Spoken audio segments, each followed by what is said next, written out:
Always so picturesque, your poetry, Janet. Beautiful. Now next we have a lady who is going to please our ears, scintillate our minds, and turn our world topsy-turvy. Please welcome Brenda Turvey.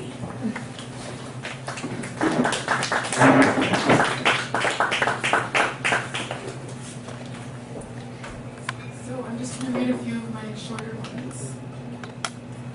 This is called Inky Caps. Can everybody hear me? No? Okay. Inky caps line the dirt roads. Earwigs come from the soil and try to lay eggs in my clothes. I take forever to notice them. I close my eyes and see ovaries instead, and oval African masks. Sulfur lines the bathtub in the cabin. I look down at my ribs. Suddenly I have become thin again. In this old forested place where the newspaper is days old on the bookstand, where I look at the old woman on the front page and think of meeting her in these coastal forests as a child, among the inky caps, white and gray, deliquescing. I think of war, think of poetry, think of disorder, think of ugliness.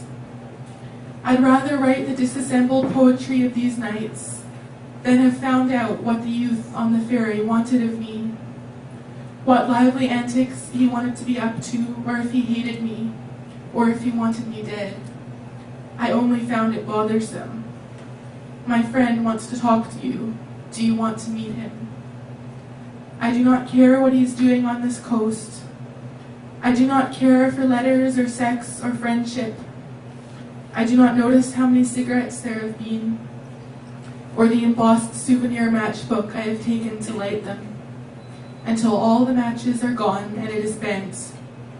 It was important to someone and I have used it. I'm not a ladylike guest at all.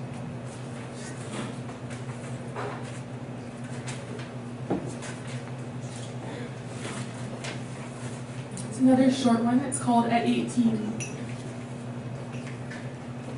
I consider how I left work, smelling of grease and plastic, and smoked a bootlegged cigarette on the filthy concrete SkyTrain steps.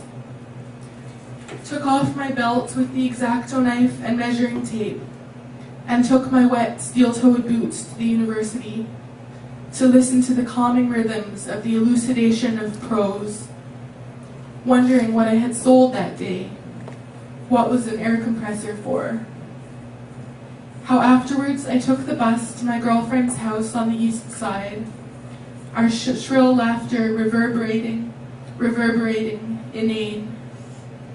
How music shook men's windows in the cars I was in, the shells of these cars thinning with the slow chemical reaction of rust. I've forgotten their color, but I remember the lyrics.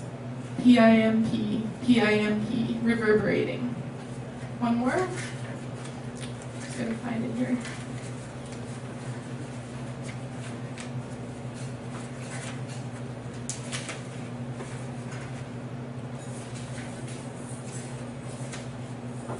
Places for ghosts to appear. Among the thin trees north of Clinton into the bush, at the edge of an alkaline lake, on the mud beach made entirely of small pits, with a single frog in each one, neon and patterned. Beside the water that flows from Niagara Falls, where the tourists have thinned to just a few, wearing binoculars, looking at eagles. She might be walking slowly, wearing your raincoat. You might see the raincoat and it would be uncanny. In the Pacific Northwest, you could find her. She is like a salamander, in the damp cabin that is nurtured by mildew from the forest, in front of the fire, with its ancient wooden skis crossing each other behind the chimney.